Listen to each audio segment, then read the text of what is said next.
Don't buy back tomorrow what you sold today. This important Sandler rule has to do with buyer's remorse. What happens after we close a deal is very interesting, and there's a dangerous part here where they have to write the check and they haven't seen the benefits of the results yet. That means they've invested more than we have. So there's a couple of things that we can do about that. Number one is set reasonable expectations for what will happen next. Maybe the handoff to the customer success team or how long it will take for them to see results.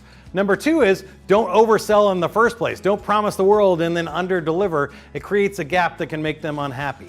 And number three is we can double check with them. There's probably concessions along the way, or we can keep communicating throughout this process so that we don't lose that momentum that we had at the close.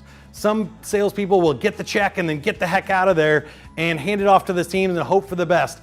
Don't be that salesperson. Stick around, make sure there's a perfect handoff to the delivery team, and you'll make sure you never have to buy back any of those sales.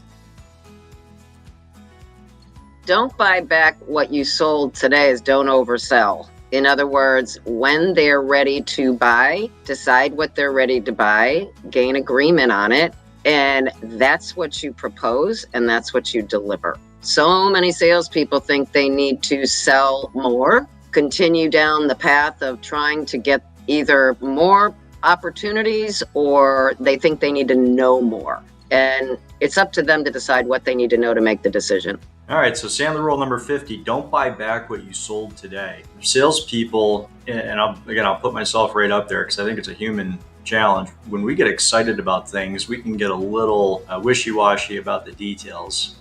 When you sell something, it's very easy to get what we call happy ears and just kind of, shake hands and smile and get excited and then take off and kind of cross your fingers to some of the challenges that might show up later. Two problems are still at play. One of them is what we call buyer's remorse, which is someone making a decision to buy something and then having a change of heart, we'll say, later on that night, that morning, or the next week, and they decide to unbuy it. The other one is vendor vengeance, where your big win might be some other competitive opportunity for you to be displaced before that deal is actually completely consummated. That might be a competing vendor, it might be resources being used somewhere else within an organization, where they're just going to try to do it on their own now that they got your solution in front of them. There's a lot of different challenges that can still happen.